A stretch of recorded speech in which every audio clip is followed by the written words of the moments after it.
Episódio 7. Como Deus se revela no livro de Levítico. Ao final do livro de Êxodo, contemplamos uma das cenas mais marcantes de toda a Bíblia. Depois de libertar Israel do Egito, estabelecer sua aliança no Sinai e ordenar a construção do tabernáculo, a glória do Senhor enche aquele lugar de maneira tão intensa que nem mesmo Moisés consegue entrar. O livro termina com uma imagem extraordinária. Deus está presente no meio do seu povo. Mas essa cena deixa uma pergunta que permanece sem resposta. Se Deus é absolutamente santo, como um povo pecador poderá viver na sua presença? É exatamente essa pergunta que dá origem ao livro de Levítico. Muitas vezes pensamos que Levítico é um livro interrompendo a narrativa com uma longa coleção de leis e rituais, mas na realidade, ele continua exatamente de onde Êxodo terminou. O primeiro versículo diz: O Senhor chamou Moisés e lhe falou da tenda do encontro. Que detalhe extraordinário! Em Gênesis, Deus revela seu poder como Criador. Em Êxodo, Deus desce para libertar seu povo e passa a habitar no tabernáculo. Agora, em Levítico, Deus fala do meio da sua presença. O Deus que antes se revelou na criação e depois caminhou com seu povo, agora ensina como esse povo poderá permanecer perto dele. Perceba que a iniciativa continua sendo sempre de Deus. Foi Deus quem criou. Foi Deus quem chamou Abraão. Foi Deus quem libertou Israel. Foi Deus quem estabeleceu a aliança. E agora é Deus quem mostra o caminho para que pecadores possam aproximar-se sem serem consumidos por sua santidade. Essa é uma das grandes verdades reveladas por Levítico. O problema nunca foi a falta de interesse de Deus em estar com seu povo. Desde o jardim do Éden, o desejo do Senhor sempre foi viver em comunhão com aqueles que criou. O obstáculo nunca esteve em Deus. O obstáculo sempre foi o pecado. Por isso, Levítico não começa falando do homem. Começa com Deus chamando. Mais uma vez, é o Senhor quem toma a iniciativa. Ele não espera que o ser humano descubra sozinho como se aproximar da sua presença. Ele mesmo revela o caminho. Essa perspectiva muda completamente nossa leitura do livro. À primeira vista, Levítico parece uma sequência de regras, sacrifícios e cerimônias difíceis de compreender. Mas quando olhamos mais atentamente, percebemos que todas essas instruções respondem a uma única pergunta: como um Deus perfeitamente santo pode habitar no meio de um povo pecador sem destruir esse povo? Essa pergunta percorre cada capítulo do livro. Os sacrifícios, os sacerdotes, a pureza, as festas, o dia da expiação. Tudo aponta para a mesma realidade. Deus deseja permanecer com seu povo, mas sua santidade não pode ignorar o pecado. Talvez seja por isso que Levítico seja um dos livros mais importantes para conhecermos o caráter de Deus. Aqui descobrimos que a santidade do Senhor não é apenas um atributo entre muitos. Ela permeia tudo o que Deus faz. Sua santidade molda sua justiça. Sua santidade revela a necessidade da expiação. Sua santidade explica por que existe um sacerdócio. Sua santidade mostra por que o pecado é tão grave. E, ao mesmo tempo, essa mesma santidade revela algo profundamente consolador. O Deus que exige um caminho para sua presença é o mesmo Deus que providencia esse caminho. Antes mesmo de compreendermos plenamente como isso acontecerá em Cristo, Levítico começa a nos ensinar que a aproximação de Deus nunca será resultado do esforço humano. Ela sempre será um presente da graça de Deus. É com essa perspectiva que devemos abrir este livro, não perguntando apenas quais eram as leis de Israel, mas contemplando o Deus Santo que deseja viver no meio do seu povo e que, em sua graça, revela o caminho para que essa comunhão seja possível. Depois de revelar sua santidade, Deus começa a mostrar como um pecador pode aproximar-se da sua presença. A resposta surpreende. O Senhor não pede que o homem descubra sozinho esse caminho. Não exige que ele invente uma forma de reparar sua culpa. Nem deixa a humanidade procurando respostas por tentativa e erro. O próprio Deus estabelece o caminho. Essa é uma das grandes revelações de Levítico. A iniciativa da reconciliação nunca parte do homem, parte sempre de Deus. Logo nos primeiros capítulos do livro, encontramos uma sequência de ofertas e sacrifícios. À primeira vista, podem parecer apenas rituais antigos, distantes da nossa realidade. No entanto, cada um deles ensina uma verdade profunda sobre o caráter de Deus. Todos apontam para a mesma realidade. O pecado rompe a comunhão com Deus, mas Deus providencia um meio para restaurá-la. Ao oferecer um animal sobre o altar, Israel aprendia que o pecado não era algo pequeno. Aproximar-se de um Deus infinitamente santo custava uma vida.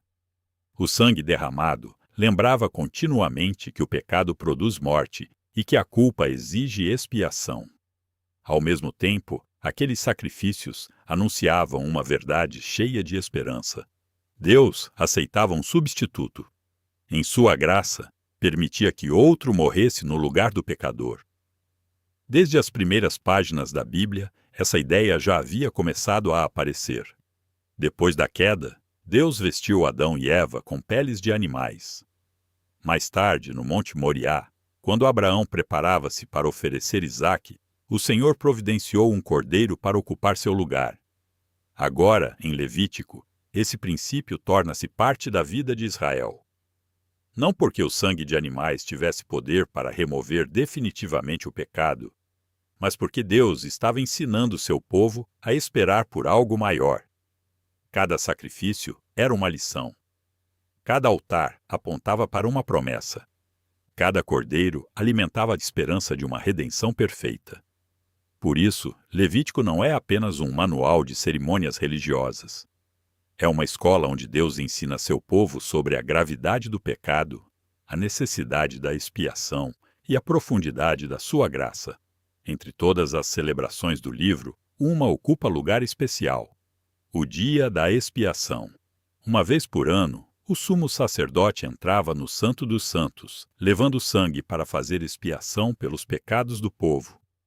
Era o único dia em que alguém atravessava aquele véu que separava a presença manifesta de Deus do restante do tabernáculo. Esse momento mostrava duas verdades ao mesmo tempo. Deus deseja estar com seu povo, mas o pecado impede essa aproximação. Somente por meio da expiação, o acesso se torna possível. Durante essa cerimônia, um dos animais era sacrificado, enquanto o outro era enviado ao deserto, simbolizando que a culpa do povo era removida. Era uma imagem poderosa. O pecado precisava ser julgado, mas Deus também desejava removê-lo para longe daqueles que havia escolhido. Mesmo assim, todos esses sacrifícios possuíam um limite. Precisavam ser repetidos continuamente. Todos os dias havia novos pecados. Todos os anos, um novo dia da expiação. Isso revelava que o problema ainda não havia sido resolvido de forma definitiva. O sistema sacrificial era verdadeiro, era santo, era necessário, mas era provisório. Seu propósito maior não era terminar a história da redenção. Era preparar os olhos do povo para o Salvador que um dia viria. Quando chegamos ao Novo Testamento, tudo ganha novo significado. João Batista olha para Jesus e declara: Eis o Cordeiro de Deus, que tira o pecado do mundo. A carta aos Hebreus desenvolve essa verdade de maneira extraordinária. Cristo não oferece outro sacrifício. Ele oferece a si mesmo. Não entra em um santuário construído por mãos humanas. Entra na própria presença do Pai. Não repete seu sacrifício ano após ano. Seu sacrifício é perfeito, suficiente e definitivo. Então compreendemos aquilo que Levítico vinha ensinando desde o início. O livro nunca teve como objetivo prender nossos olhos aos altares de Israel. Seu propósito sempre foi dirigir nosso olhar para Cristo. Nele encontramos o verdadeiro Cordeiro, a perfeita expiação e a reconciliação definitiva com Deus. Assim, Levítico revela um Deus que não apenas exige santidade. Ele mesmo providencia o sacrifício pelo qual pecadores podem se aproximar da sua presença. Depois de mostrar como o pecador pode aproximar-se de sua presença, Deus passa a revelar como deve viver um povo que pertence a Ele. Essa mudança é importante. Levítico não apresenta a santidade como um caminho para conquistar Deus. Apresenta a santidade como a resposta de quem já foi recebido por Ele. Ao longo do livro, encontramos diversas instruções sobre sacerdotes, pureza, alimentação, festas, justiça, cuidado com o próximo e adoração. À primeira vista, esses temas parecem desconectados, mas existe um único princípio unindo todos eles. O povo de Deus deve refletir o caráter do Deus que habita no meio dele. Por isso, uma frase aparece repetidas vezes ao longo de Levítico: Sede santos, porque eu sou santo. Essa talvez seja a declaração que melhor resume todo o livro. Perceba que Deus não fundamenta a santidade em costumes, tradições ou preferências humanas. O fundamento da santidade é o próprio caráter de Deus. Ele é santo. Seu povo é chamado a refletir essa santidade. Isso significa que a santidade bíblica não consiste apenas em evitar determinados comportamentos. Ela começa em Deus. Conhecemos quem Deus é. Contemplamos seu caráter. E então, nossa vida passa a ser transformada para refletir aquilo que contemplamos. Essa verdade percorre toda a Bíblia. Quando Isaías contempla a glória do Senhor no templo, sua primeira reação não é orgulho, mas reconhecimento do próprio pecado. Quando Pedro presencia o poder de Cristo, exclama: Afasta-te de mim, Senhor, porque sou pecador. Quanto mais conhecemos a santidade de Deus, mais compreendemos nossa necessidade da sua graça. Por isso, Levítico nunca separa santidade de misericórdia. O mesmo Deus que chama seu povo à santidade é aquele que providencia o sacrifício, oferece perdão e restaura a comunhão. A santidade não é uma barreira construída por Deus para manter os pecadores distantes. É a beleza do seu caráter, diante da qual percebemos tanto a gravidade do pecado quanto a grandeza da sua graça. Ao longo do livro, essa realidade alcança todas as áreas da vida. A adoração deveria refletir a santidade de Deus. A maneira de tratar o próximo deveria refletir a justiça de Deus. Os sacerdotes deveriam refletir a pureza de Deus. As festas deveriam lembrar continuamente sua fidelidade.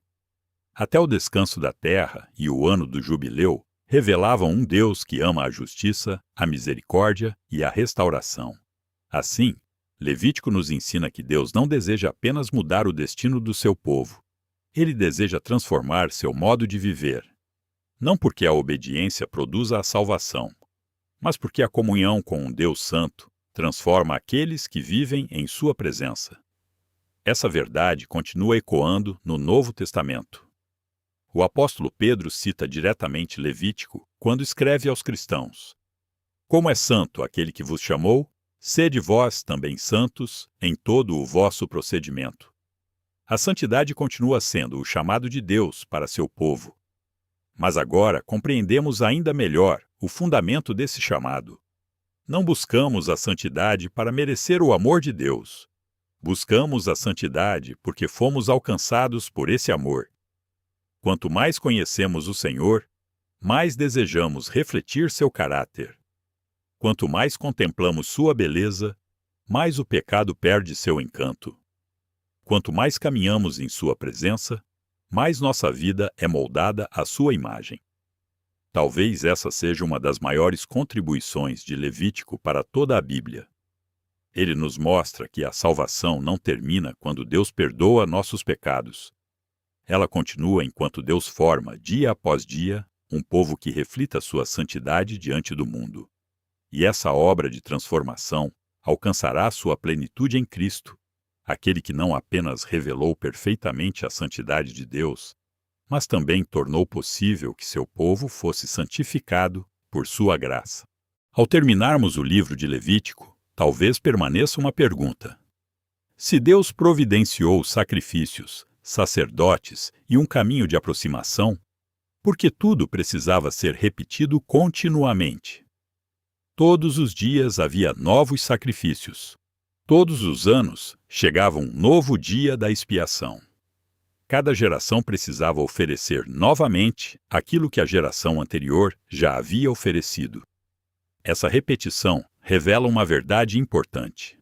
O sistema estabelecido por Deus era santo, perfeito para o propósito ao qual havia sido destinado e ensinava seu povo sobre o pecado, a santidade e a necessidade da expiação. Mas ele não era o destino final. Era uma preparação. Levítico educava o coração de Israel para esperar algo maior. Cada cordeiro oferecido anunciava que o pecado exige um sacrifício. Cada sacerdote lembrava que o ser humano precisa de um mediador. Cada gota de sangue derramada mostrava que a culpa não pode ser ignorada. Cada entrada no Santo dos Santos apontava para um acesso que ainda não havia sido plenamente aberto. Ao chegarmos ao Novo Testamento, todas essas sombras encontram sua realidade em Jesus Cristo. Ele não apenas ensina o caminho para Deus, ele é o caminho. Não apenas oferece um sacrifício, ele oferece a si mesmo. Não entra no Santo dos Santos construído por mãos humanas. Entra na própria presença do Pai em favor do seu povo. Não precisa repetir sua oferta ano após ano. Sua entrega é perfeita, suficiente e definitiva. É exatamente isso que a carta aos Hebreus procura mostrar. Ao olhar para Levítico, o autor não vê um sistema ultrapassado. Vê uma preparação cuidadosamente conduzida por Deus para revelar a obra perfeita de Cristo. Então, compreendemos algo extraordinário. Levítico nunca teve como objetivo prender nossos olhos aos altares, aos sacerdotes ou aos sacrifícios. Seu objetivo sempre foi dirigir nosso olhar para o Salvador, que um dia cumpriria tudo aquilo de maneira perfeita. Por isso, quando lemos Levítico depois da cruz, cada página ganha um novo significado. O sacerdote nos faz lembrar de Cristo. O altar nos faz lembrar de Cristo. O cordeiro nos faz lembrar de Cristo. O sangue da expiação nos faz lembrar de Cristo. O véu que separava a presença de Deus nos faz lembrar de Cristo, por meio de quem o acesso ao Pai foi definitivamente aberto. Assim, aquilo que parecia um livro distante torna-se uma das mais belas apresentações do Evangelho em todo o Antigo Testamento. Mas Levítico revela algo ainda mais profundo sobre Deus. Ele nos mostra que o Senhor nunca desejou apenas perdoar pecadores. Seu propósito sempre foi restaurar a comunhão perdida. Desde o Jardim do Éden, passando pelo tabernáculo, pelos sacrifícios e pelo sacerdócio, Deus vinha conduzindo a história para um único objetivo: habitar novamente com seu povo. Em Cristo, essa promessa começa a encontrar seu cumprimento. Por meio dele, temos acesso ao Pai. Por meio dele, somos reconciliados com Deus. Por meio dele, somos chamados a viver como um povo santo. E a Bíblia termina exatamente onde esse caminho sempre apontou. Em Apocalipse, ouvimos a grande promessa: Eis o tabernáculo de Deus com os homens. A presença que foi perdida no Éden. A presença simbolizada no tabernáculo. A presença anunciada em Levítico. A presença revelada em Cristo. Será um dia plenamente desfrutada por todos os que pertencem ao Senhor. Ao encerrarmos este livro, contemplamos um Deus absolutamente santo, que não trata o pecado com indiferença, mas que, em sua infinita graça, providencia o caminho para que pecadores possam viver em sua presença. Essa talvez seja a maior revelação de Levítico. Deus não apenas exige santidade. Ele mesmo providencia tudo o que é necessário para que seu povo seja reconciliado com ele. No próximo episódio, continuaremos nossa caminhada pelas Escrituras no livro de Números. Ali descobriremos que o Deus Santo que habita no meio do seu povo continua sendo o Deus paciente e fiel, que conduz seus filhos durante a caminhada, mesmo quando eles vacilam, reclamam e demonstram incredulidade.